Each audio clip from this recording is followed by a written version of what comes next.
নমস্কাৰ, আজি আমি ইলেক্ট্ৰিকেল ৱৰ্কমেন পাৰ্মিট এণ্ডোৰ্ছমেণ্ট কেনেকৈ কৰে সম্পূৰ্ণ প্ৰক্ৰিয়াটো চাম। যিসকল ব্যক্তিৰ ৱৰ্কমেন পাৰ্মিটত MG পাৰ্টটো এড হৈ থকা নাই তেওঁলোকে কেনেকৈনো ৱৰ্কমেন পাৰ্মিটত MG পাৰ্টটো এড কৰিব পাৰিব ষ্টেপ বাই ষ্টেপ কৰি দেখাম। প্ৰথমতে আপোনালোকে আপোনালোকৰ কম্পিউটাৰ বা লেপটপৰ ক্ৰোম ব্ৰাউজাৰটো অ'পেন কৰি ল'ব লাগিব। ক্ৰোম ব্ৰাউজাৰটো অ'পেন কৰি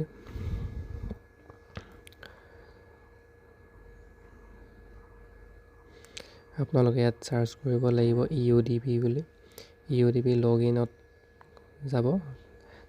লগইনত গৈ আপোনালোকে ইয়াত আপোনালোকৰ login ID, password, captcha code দি আপোনালোকে আপোনালোকৰ আইডিটো অ'পেন কৰি ল'ব।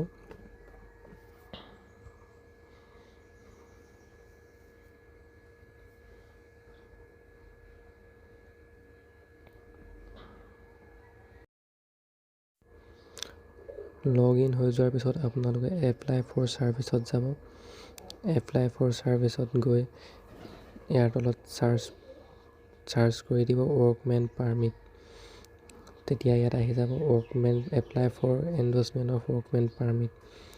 ইয়ালৈ গৈ আপোনালোকে এনেকুৱা এখন ফৰ্ম আহিব, যিখন ফৰ্ম আপোনালোকে ফিল আপ কৰিব লাগিব। ইয়াত নাম, পান কাৰ্ড, এড্ৰেছ, প্ৰথম আপোনালোকে ইয়াত লাগিব UBI number, unique business identification number. যদি আপোনালোকৰ ইউনিক বিজনেছ ID নাম্বাৰ নাই তেনেহ'লে আপোনালোকে কেনেকৈ এপ্লাই কৰিব লাগিব মই অন্য এটা ভিডিঅ' কৰি দেখাই দিম। তাৰপিছত ইয়াত আপোনালোকৰ নামটো দিব, এপ্লিকেশ্যন যোনে কৰিছে তেওঁৰ নাম দিব। ইয়াত তেওঁৰ ডেট অফ বাৰ্থটো দিব।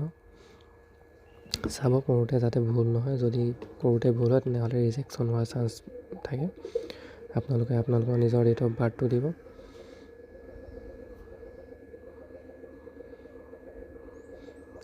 ডেট অফ বাৰ্থটো দি ইয়াত পান কাৰ্ডৰ যিটো নাম্বাৰ, পান কাৰ্ডৰ নাম্বাৰটো ইয়াত ফিল আপ কৰি দিব। তাৰপিছত ইয়াত আপলোড পান, ইয়াত আপোনালোকৰ পান কাৰ্ডটো আপলোড কৰি দিব। চাব JPG ফৰ্মেটত আপলোড কৰিব। তাৰপিছত তললৈ স্ক্ৰল কৰি আহিব।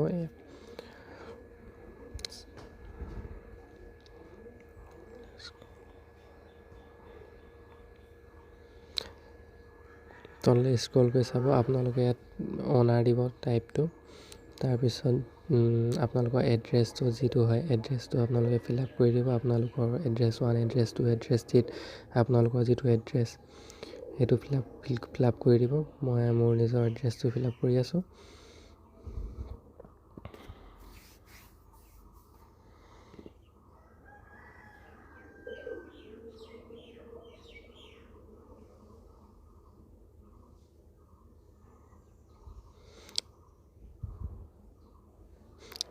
চাব যাতে এড্ৰেছটো ভুল নহয়, আধাৰ কাৰ্ডৰ মতে এড্ৰেছ দি দিব, নহ'লে আপোনালোকৰ ৰিজেকশ্যন হোৱাৰ চান্স বহুত বেছি থাকে।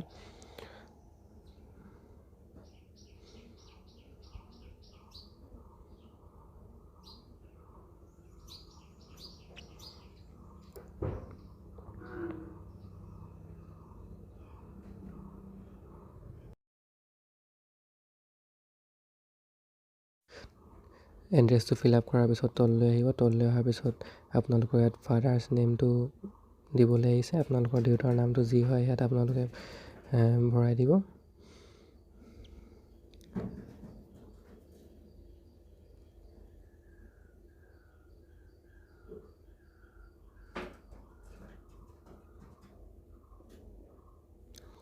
তাৰপিছত আপোনালোকে তললৈ স্ক্ৰল কৰিব। ইয়াত আপোনালোকৰ মোবাইল নাম্বাৰটো দিব। চাব যাতে মোবাইল নাম্বাৰটো আধাৰ কাৰ্ডৰ লগত লিংক থাকে। তাত আপোনালোকৰ এটা OTP যাব। OTPটো আপোনালোকে ইয়াত ভেৰিফাইড কৰিব লাগিব। কেতিয়াবা OTPটো আহোঁতে অকণমান টাইমো লাগে। OTPটো ভেৰিফিকেশ্যন কৰাৰ পিছত ইয়াত আপোনালোকৰ ইমেইল IDটো দিব লাগিব। আপোনালোকে ইমেইল IDটো ইয়াত ভৰাই দিব। ইমেইল ID দিয়াৰ পিছত আপোনালোকৰ যিখন ৱৰ্কমেন পাৰ্মিটৰ ৰেজিষ্ট্ৰেশ্যন নাম্বাৰটো ইয়াত আপোনালোকে দিব লাগিব।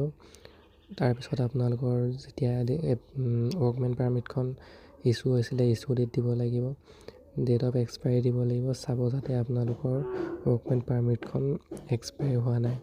আপডেট হৈ থকা ৱৰ্কমেন পাৰ্মিটখন আপলোড কৰিব, নহ'লে আপোনালোকৰ ৰিজেক্ট কৰি দিব।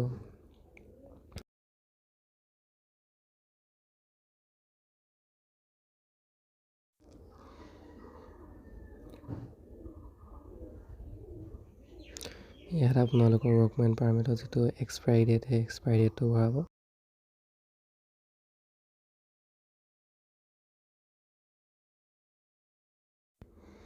এক্সপায়াৰী ডেটটো ফিল আপ কৰাৰ পিছত ইয়াত আপোনালোকৰ যিখন ৱৰ্কমেন পাৰ্মিটৰ যিটো পাৰ্মিট দিয়া থাকে 650 ভল্টলৈকে যিটো পাৰ্ট থাকে, সেইটো ইয়াত যিটো ইছ্যু ডেট থাকে, ৱৰ্কমেন পাৰ্মিটৰ যিটো ইছ্যু ডেট আছে, সেই ইছ্যু ডেটটো আপোনালোকে ফিল আপ কৰিব লাগিব, কোৱালিফাইড টিক কৰিব লাগিব। ইয়াত ইছ্যু ডেট দিয়াৰ পিছত আপোনালোকৰ মটৰ ৱাইণ্ডিং, মটৰ জেনেৰেটৰ পাৰ্টটো কোৱালিফাইডটো ক্লিক কৰিব। ইয়াত আপোনালোকৰ যদি ইছ্যু হৈ আছে ইছ্যু ডেটটো দিব, নিদিলেও কোনো কথা নাই। ইয়াত ইছ্যু ডেটটো দিয়াৰ পিছত তললৈ স্ক্ৰল কৰিব। তললৈ স্ক্ৰল কৰি ইয়াত ছিগনেচাৰটো আপলোড কৰিব লাগিব। ছিগনেচাৰ ফটোকপি চাব যাতে 20 KB তলত থাকে ফটো কোৱালিটিটো। ছিগনেচাৰটো আপলোড কৰিব, তাৰ পাছপৰ্ট চাইজ এখন ফটো আপলোড কৰিব। তাৰপৰা আধাৰ কাৰ্ডটো আপলোড কৰিব লাগিব।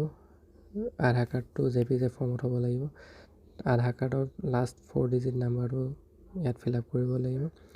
তাৰপিছত ইয়াত আপোনালোকে আপোনালোকৰ যিখন ৱৰ্কমেন পাৰ্মিট এক্সাম দিবলৈ যাওঁতে যিটো আপোনালোকৰ এডমিট কাৰ্ড দিছিলে, সেই এডমিট কাৰ্ডটো ইয়াত আপলোড কৰিব লাগিব। আৰু তলত আপোনালোকৰ যিখন ৱৰ্কমেন পাৰ্মিটখন সেইখন আপলোড কৰিব লাগিব।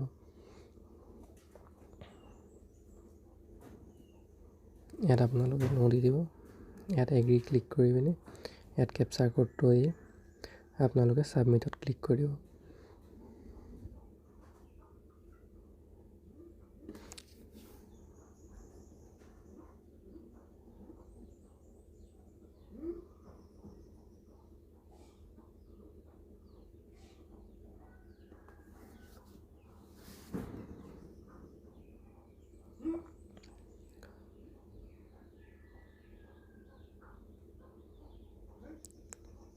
অকণমান সময় লাগে